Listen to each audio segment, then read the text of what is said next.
Bismillahirrahmanirrahim.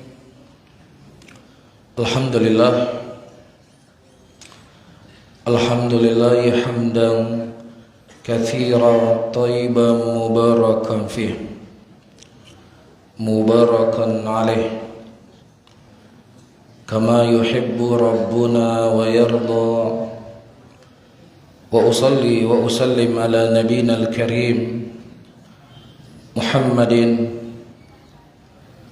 wa ala alihi wa ashabihi wa man tabi'ahum bi ihsanin ila yaumiddin.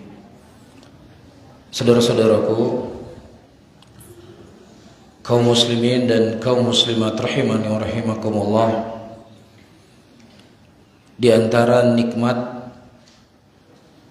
yang paling besar yang Allah anugerahkan kepada kita semuanya adalah diutusnya seorang Rasul. Allah menyebutkan sebuah ayat di dalam Al-Quranul Karim, laqad manna Allahu 'alal mu'minin idh ba'atha fihim rasulan min anfusihim yatlu 'alaihim ayatihi wa yuzakkihim wa yu'allimuhumul kitaba wal hikmah wa in kanu min qablu lafi dhalalin mubin. Dan sungguh kami telah memberikan manna. Allah dalam ayat ini tidak menyebutkan ni'mah, tetapi Allah menggunakan kalimat manna, yang mana manna itu artinya adalah nikmat yang khusus.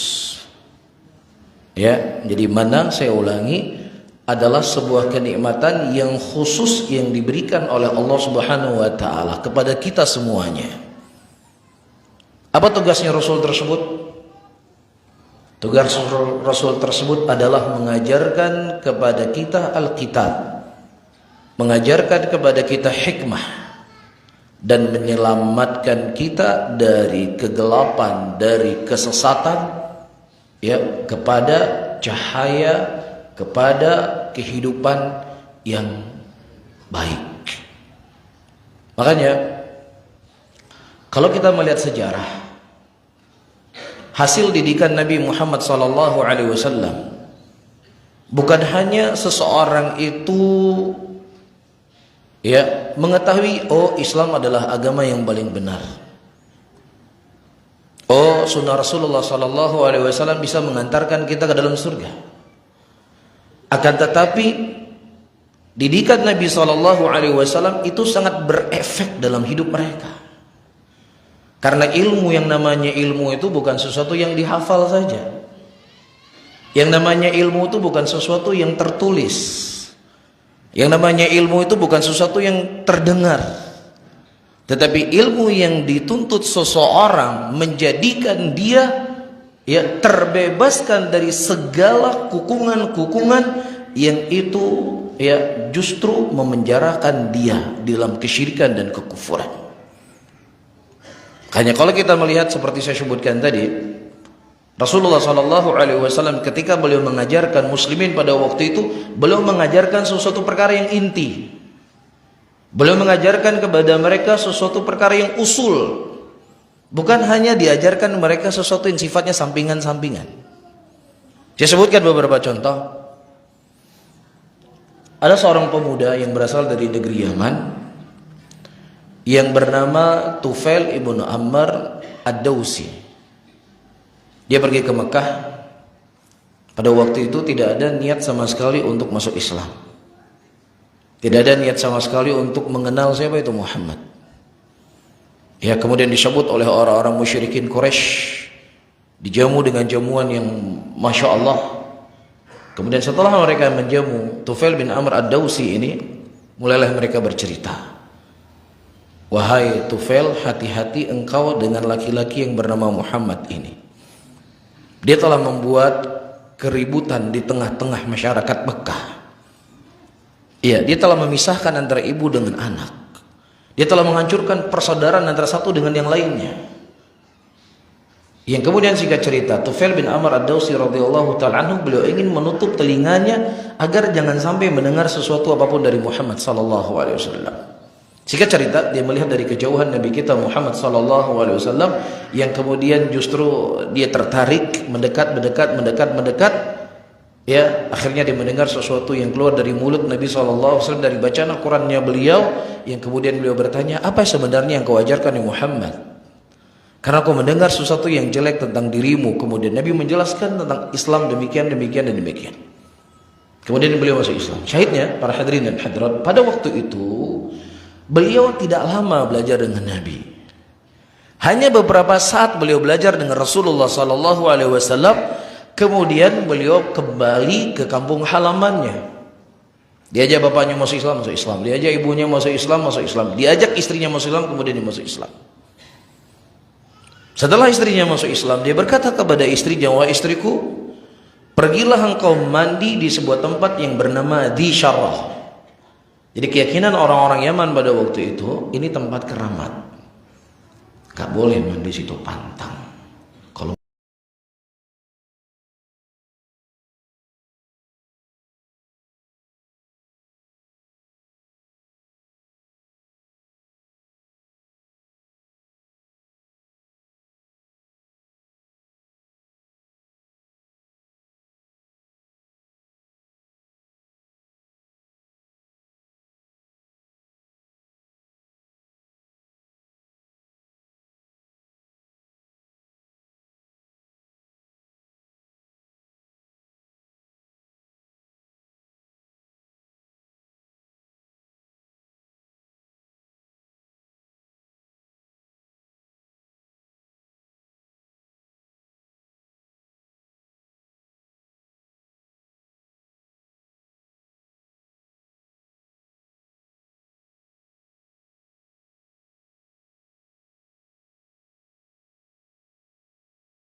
ketika Umar bin Khattab radhiyallahu ta'ala anhu, beliau tawaf di Ka'bah. Kemudian di depan Hajar Aswad, beliau berkata, ini sesuatu yang mungkin antum sudah sering mendengarnya. Beliau berkata, "Ya Hajar, innaki hajar la tadur wa la tanfa." Wahai batu, engkau cuma sekedar batu yang tidak bisa memberikan manfaat dan juga tidak bisa menghilangkan mudarat. Kalau seandainya aku tidak melihat Rasulullah menciummu, aku nggak perlu cium kamu. Itu kata Umar bin Khattab. Kenapa beliau mengeluarkan kalimat-kalimat yang begitu agung, kalimat-kalimat yang begitu mulia? Karena memang belajarnya benar. Ya, karena itu yang dididik oleh Nabi SAW. Tetapi ketika seseorang itu tidak berjalan di atas sunnah Rasulullah, dia belajar, dia menuntut ilmu, dia belajar agama, dia belajar dengan guru. Akan tetapi panjangnya waktu dia belajar ketika tidak mengambil metode dan manhajnya Nabi SAW, terkadang tidak sedikit jual jimat. Ya, kita pergi ke toko-toko, mungkin di sini nggak ada ya, di tempat saya sana. Ada di toko-toko itu ada seperti tulisan kaligrafi. Itu ada di 4 sudut, sudut pertama, sudut kedua, sudut ketiga, sudut keempat. Tulisannya bahasa Arab, mungkin kalau orang Arab lihat nggak bisa dia baca. Ya, tulisannya aneh-aneh. Ya, dan di atasnya ada kop surat. Kop suratnya itu nama pesantren. Ya. Jadi itu yang dijual, itu yang diperjualbelikan oleh orang-orang yang berpakaian dengan pakaian Islam. Ini hasilnya. Ya. Ini dampak yang mereka dapatkan ketika mereka belajar. Tetapi subhanallah, ketika belajarnya adalah belajar yang benar, para hadirin dan hadirat rahimani wa rahimakumullah, akan lahir dari orang-orang yang telah kita sebutkan tadi. Di zamannya Umar bin Khattab radhiyallahu taala anhu menjadi khalifah. Mungkin ceritanya sudah masyhur dan juga surah sering mendengar. Ada sebuah pohon, yang pohon itu dijadikan oleh Rasulullah sallallahu alaihi wasallam untuk membaiat sahabatnya. Ya, apa nama baiat yang Rasulullah baiat sahabat di bawah pohon? Baiat apa? Baiatur Ridwan. Masya Allah. Di mana terjadi baiatur Ridwan? Di Mekah atau di Madinah atau di mana? Di Mekah. Tepatnya pada kejadian apa? Hah? Perjanjian Hudaybiyah. Ketika Utsman bin Affan radhiyallahu taala anhu pada waktu itu diutus oleh Nabi SAW untuk bernegosiasi dengan orang-orang musyrikin, dan Utsman bin Affan pada waktu itu tidak kembali setelah beberapa lama ditunggu, dan terdengar isu Utsman bin Affan radhiyallahu taala anhu dibunuh. Oleh karena itu Nabi SAW mengambil sumpah kepada mereka untuk siap mati. Ya, dan kejadian ini Allah ceritakan dalam Al-Quran. Laqad radiyallahu 'anil mu'minin idh yubay'unaka tahta syajarati. Dan Allah telah ridha kepada kaum mukminin ketika mereka membaiatmu di sebuah pohon. Luar biasa ya. Pohonnya disebutkan oleh Allah dalam Al-Quran. Nabi pernah berdiri di situ. Pernah terjadi momen sejarah yang besar dalam Islam. Para sahabat juga berdiri di situ. Kira-kira kalau pohon itu ada di tempat kita,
Sor. Tapi ketika tidak faham apa itu tauhid, tidak faham apa itu syirik kepada Allah Subhanahu wa taala, maka disitulah akan menampakkan ya kejahilan dan kebodohan orang tersebut. Maka oleh karena itu para hadirin hadirat rahimani wa rahimakumullah, bersyukurlah kepada Allah ketika Allah mengenalkan kepada kita sunnah. Bersyukurlah kepada Allah ketika Allah mengenalkan kepada kita hakikat dari tauhid itu sendiri. Dan bersyukurlah kepada Allah ketika Allah menjauhkan kita dari segala bentuk kesyirikan. Karena ini merupakan nikmat yang sangat besar. Ya, kita jangan pernah memandang sebuah kenikmatan itu hanya seberapa gaji yang saya punya. Ya, berapa besar rumah yang saya miliki. Berapa mobil yang berderet di garasi saya. Sebuah kenistaan. Para hadirin, ketika kita memandang nikmat itu hanya sebatas gaji yang kita punya. Padahal Allah telah memberikan kepada kita sesuatu nikmat yang sangat besar yang kebanyakan manusia ya terkadang mereka tidak mengerti hakikat dari tauhid itu sendiri. Ya, ada masalah pergi ke dukun. Ada masalah lihat ramalan bintang. Ya, itu kan jadi bahan tontonan di televisi, di media sosial, di koran-koran. Ya, itu dipertontonkan seakan-akan itu sesuatu perkara yang datang dari Al-Quran.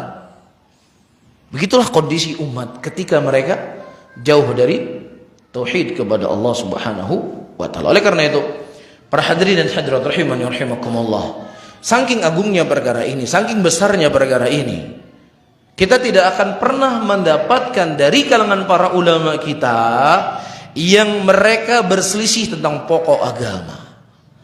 Mereka tidak pernah berselisih dalam pondasi agama ini. Karena jelasnya perkara tersebut, gamblangnya perkara tersebut. Sebagaimana dikhabarkan oleh Nabi sallallahu alaihi wasallam, "Taraktukum ala bayda lailuha kanahariha."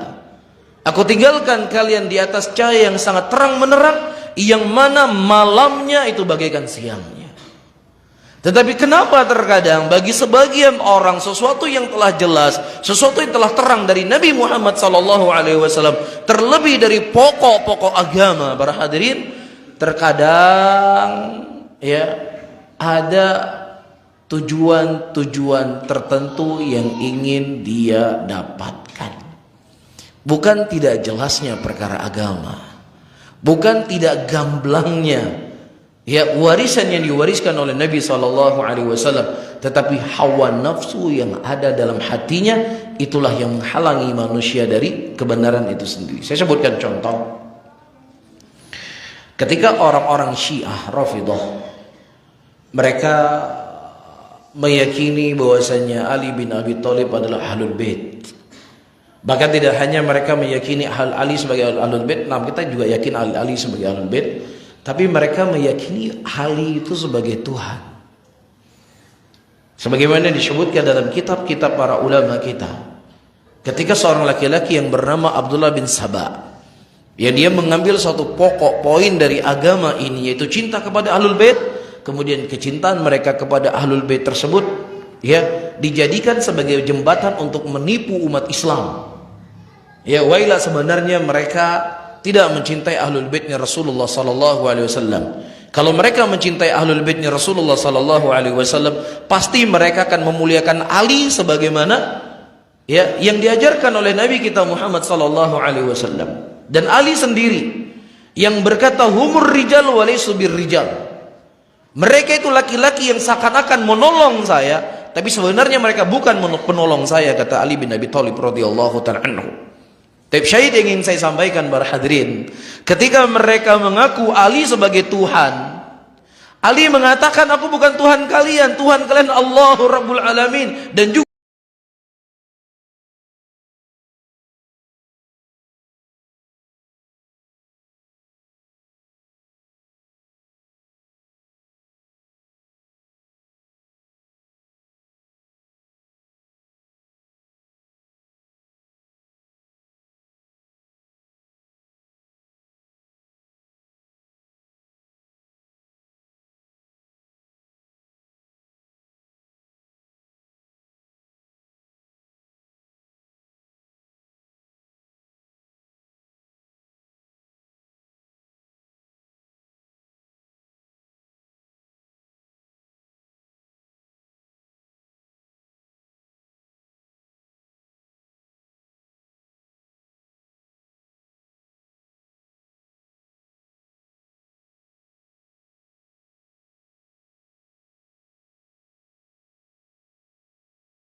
Juga dari zaman-zaman yang berbeda. Ada yang hidup tahun 200 Hijriah, ada yang hidup 300 Hijriah, ada yang hidup 400 tahun Hijriah, ada yang hidup di tahun 500 Hijriah, ada yang hidup 600 tahun di 600 Hijriah, ada yang hidup di zaman ini. Ketika kita membaca buku-buku akidah mereka, penjelasan tentang prinsip agama, maka kita tidak mendapatkan perselisihan apapun yang terjadi di kalangan mereka. Seakan-akan ada seorang juru bicara yang menyebutkan atau merinci tentang akidah mereka. Padahal mereka nggak ada di satu grup WA, nggak ada. Karena pada waktu itu nggak ada WA. Dan zamannya berbeda-beda. Antum baca buku Al-Imam As-Sabuni rahimahullah tentang keyakinan Ahlus Sunnah dalam memahami sifat-sifat Allah Subhanahu wa taala. Akan sama persis seperti yang dijelaskan oleh Syekh bin Baz rahimahullah taala. Akan sama persis seperti yang dijelaskan oleh Syekh Muhammad bin Shalih Al-Utsaimin rahimahullah. Begitu juga untuk membaca tentang buku-buku akidah yang ditulis oleh Imam Ahmad rahimahullah, yang dijelaskan oleh Imam Bukhari, yang dijelaskan oleh Imam Syafi'i tentang nama-nama dan sifat-sifat Allah, maka nggak ada beda apa yang dijelaskan oleh Ibnu Taimiyah, nggak ada beda apa yang dijelaskan oleh Muhammad bin Abdul Wahab, nggak ada beda apa yang dijelaskan oleh ulama yang hidup di zaman sekarang. Kenapa? Karena mereka mengambil dari pokok dan sumber yang sama, yaitu Al-Quran dan Sunnah Rasulullah Sallallahu Alaihi Wasallam di atas pemahaman para salafun saleh, para sahabat. Tetapi ketika mereka mengambil ayat Al-Quran, mereka mengambil hadis-hadis Rasulullah Sallallahu Alaihi Wasallam, kemudian ayat Al-Quran dan hadis tersebut mereka tidak kembalikan pemahamannya kepada para salaf. Nah, disitulah mulai terjadi perselisihan. Disitulah mulai terjadi perbedaan. Baik, ketika kita melihat dari keyakinan ya di dalam buku-buku akidah Jahmiyah, Mu'tazilah, ya, dan di bawahnya Mu'tazilah, dan demikian juga Ahlus Sunnah, mereka semuanya kembali kepada satu ayat yang sama. Jahmiyah, mereka mengatakan Allah tidak punya nama, Allah tidak punya sifat. Allah itu wujud, Allah itu ada. Dan yang ekstrimnya mereka mengatakan Allah ada dan Allah tidak ada. Itu yang ekstrimnya. Bisa difahami? Apa dalilnya mereka? Laisa kamitslihi syai'. Tidak ada yang sama dan serupa dengan Allah. Kalau Allah punya nama, kalau Allah punya sifat, berarti Allah sama dengan makhluknya. Maka laisa kamitslihi syai'. Tidak ada yang sama dan serupa dengan Allah. Maka Allah tidak punya nama, Allah tidak punya sifat. Orang-orang Mu'tazilah yang mereka menetapkan sifat nama bagi, mereka menetapkan nama bagi Allah dan mereka menafikan daripada sifat-sifat Allah. Kenapa mereka tidak mau menetapkan sifat bagi Allah? Kalau kami menetapkan sifat bagi Allah, maka Allah itu akan berbilang menurut mereka. Karena makhluk punya sifat. Nanti kalau Allah punya sifat, makhluk punya sifat, Allah akan sama dengan makhluknya. Apa dalilnya? Laisa kamitslihi syai'. Tidak ada yang sama dan serupa dengan Allah Subhanahu wa taala. Begitu juga orang yang mereka menetapkan sifat 20, sifat 7, sifat 20, sifat 5.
Baik, para hadirin wal hadirat rahimani rahimakumullah, kita lanjutkan kembali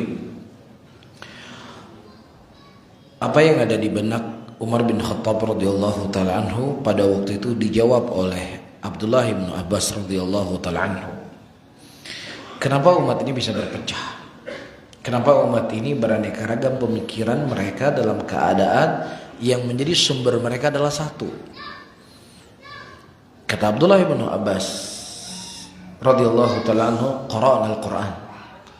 Kita membaca Al-Qur'an dan kita tahu apa maksud Allah Subhanahu wa taala menurunkan ayat tersebut. Karena kita sendiri yang melihat Nabi sallallahu alaihi wasallam mempraktekannya. Thumma jaa ba'dana aqwamun. Kemudian datang setelah kita kaum yaqra'una al-Qur'an, mereka membaca Quran sama persis seperti yang kita baca. Iklabnya sama, ikhfanya sama, panjang pendeknya sama, nggak ada bedanya. Akan tetapi mereka menggunakan akal-akal dan logika-logika mereka dalam memahami Al-Quran tersebut. Iya, yang satu memahami A, yang satu memahami B, yang satu memahami C, kembali kepada akal mereka. Iya, maka inilah sebab mereka tidak akan mungkin bisa bersatu. Iya, mereka punya satu pangkal, bahwasanya Allah itu tidak sama atau tidak boleh sama dengan makhluknya. Itu pangkal mereka sama. Kan begitu, keyakinannya mereka sama. Tetapi dari sesuatu yang dibangun dengan teori yang sama tadi, ada yang menghasilkan 7, ada yang menghasilkan 20, ada yang menghasilkan 50. Hasilnya berbeda-beda. Kenapa? Karena itu murni ditetapkan dengan akal dan logika. Makanya seperti yang saya sebutkan tadi, Ahlus Sunnati wal Jamaah dari kalangan para sahabat Nabi sallallahu alaihi wasallam, mereka tidak pernah berselisih walaupun mereka berada di zaman-zaman yang berbeda. Siapa bilang sahabat Nabi nggak berselisih? Saya bisa mendatangkan sekian bukti kalau mereka itu berselisih. Ini kata orang, bukan kata saya.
Ya, di kalangan Aisyah radhiyallahu taala anha, apakah Ali itu bisa menjadi, apakah Ali itu khalifah ataukah tidak? Bukan itu yang mereka perselisihkan. Ali itu khalifah yang hak setelah meninggal Utsman bin Affan radhiyallahu taala anhu, tetapi mereka menginginkan agar pembunuh Utsman segera disidang. Utsman Ali bin Abi Thalib, maksud saya, sebagai pemimpin negara pada waktu itu, melihat kondisi negara terbunuhnya pemimpin sebelumnya, ada hal-hal yang perlu dia selesaikan dulu, baru setelahnya dia akan melakukan eksekusi terhadap pembunuh Ali bin Abi Thalib, Utsman bin Affan radhiyallahu taala anhu. Bisa difahami? Jadi perselisihan di antara mereka, saya ulangi kembali, permasalahan usul atau permasalahan teknis? Teknis. Adapun apa yang Anda serukan, perselisihan di antara Syiah dengan Ahlussunnah. Ahlussunnah meyakini bahwasanya sahabat Nabi SAW kulhum udul, mereka adalah orang-orang yang adil. Ummul Mukminin Aisyah radhiyallahu taala anha adalah wanita suci yang akan menemani Nabi SAW dalam surga. Sementara Syiah meyakini sahabat Nabi kebanyakan mereka kafir, murtad, kecuali segelintir manusia. Adapun Aisyah radhiyallahu taala anha adalah wanita pelacur. Dari mana perbedaannya? Ini jelas perbedaannya masalah usul, perbedaannya masalah pokok agama, bukan permasalahannya apa? Teknis. Bisa difahami? Nah, kenapa kemudian terjadi peperangan di antara mereka? Pada waktu itu, para hadirin dan hadirat, setiap Ali mengirimkan utusannya membicarakan apa yang harus kita selesaikan dari masalah-masalah ini. Akhirnya mereka semua sepakat, ya, dalam sebuah keputusan. Pembunuh Utsman ini begini. Mereka sudah punya keputusan. Cuman para pengkhianat atau orang-orang yang membuat kerusakan pada waktu itu, pembunuh Utsman bin Affan, melihat bersatunya muslimin pada waktu itu, ini akan membuat kejelekan untuk mereka. Ini akan merusak posisi mereka pada waktu itu. Akhirnya di malam hari mereka mengirim pasukan ke Ali, menyerang Ali, dan mereka juga mengirim pasukan ke Aisyah radhiyallahu taala anha. Pasukan Aisyah berkata, kok mereka menyerang kita? Kita sudah berdamai. Pasukan Ali juga mengatakan, kita sudah berdamai, kenapa kita diserang? Akhirnya karena ada penyusup di antara mereka, terjadilah peperangan. Para hadirin dan hadirat rahimani wa rahimakumullah, di tengah-tengah peperangan dari pasukan Ali, pemimpin pasukan Ali dan juga Aisyah radhiyallahu taala anha melihat ada penyusup di antara mereka. Kemudian mereka menyadari dan mereka meminta di stop peperangan tadi. Namun yang namanya fitnah, ketika dia sudah pecah, ketika dia sudah terjadi, maka sulit untuk dihentikan. Bisa difahami? Dan bersama dengan itu, Aisyah radhiyallahu taala anha, setelah kejadian tersebut, terkadang beliau tidak berani mengangkat wajahnya ke langit karena malu kepada Allah Subhanahu wa taala apa yang terjadi. Dan beliau bertobat kepada Allah Rabbul Alamin. Kemudian bagaimana kau jadikan dalil perselisihan di antara mereka untuk pembenaran perselisihan apapun yang terjadi, dalam keadaan Aisyah radhiyallahu taala anha sudah bertobat, apa yang mereka lakukan? Bisa difahami para hadirin? Jadi di antara hal yang perlu untuk kita ketahui, karena disitulah banyak masuk syubhat-syubhat, perselisihan yang terjadi di kalangan para sahabat Nabi SAW bisa terjatuh kepada Syiah yang akan mencela sahabat Nabi, atau menjadikan itu sebagai bahan pembenaran semua perselisihan yang terjadi, Syiah dengan Sunni, Sunnah dengan bid'ah, Hizbiyah dengan Ahlus Sunnah, dengan dalih para sahabat juga berselisih. Bisa difahami di sini? Jelas ya? Taib. Adapun kenapa Rasulullah SAW tidak dikubur, para hadirin dan hadirat? Pada waktu itu ada beberapa hal yang mereka diskusikan. Pertama, apakah Nabi SAW ketika beliau meninggal itu harus dibukakan bajunya ataukah tidak? Yang kedua, ya, di mana Nabi SAW dikubur setelah beliau meninggal? Ketiga, meninggal Nabi SAW, hari meninggal Rasulullah pada waktu itu, ada seorang laki-laki dari negeri Yaman mengaku dirinya sebagai Nabi. Orang-orang yang mereka tidak pernah melihat Nabi, mereka masuk Islam, dan mereka memiliki iman yang masih lemah. Banyak di antara mereka murtad. Iya, ini merupakan fitnah yang sangat besar melanda umat Islam pada waktu itu, sehingga ijtihadnya para sahabat Nabi SAW untuk mencari seorang pemimpin yang supaya bisa menenangkan kondisi dan keadaan manusia. Dikhawatirkan mudarat itu jauh lebih besar yang akan mereka dapatkan daripada mengambil manfaat. Dan kaidah ini sudah dipraktekkan oleh Nabi SAW, perjanjian Hudaybiyah dan lain sebagainya. Ya, menghilangkan kemudaratan lebih baik daripada untuk mengambil manfaat. Menguburkan Nabi SAW di awal waktu adalah manfaat yang sangat besar. Tetapi dengan dikuburnya Nabi Shallallahu Alaihi Wasallam di awal waktu, ini akan bisa memberikan mudarat yang besar kepada umat Islam pada waktu itu. Maka menghindari kemudaratan itu lebih disegerakan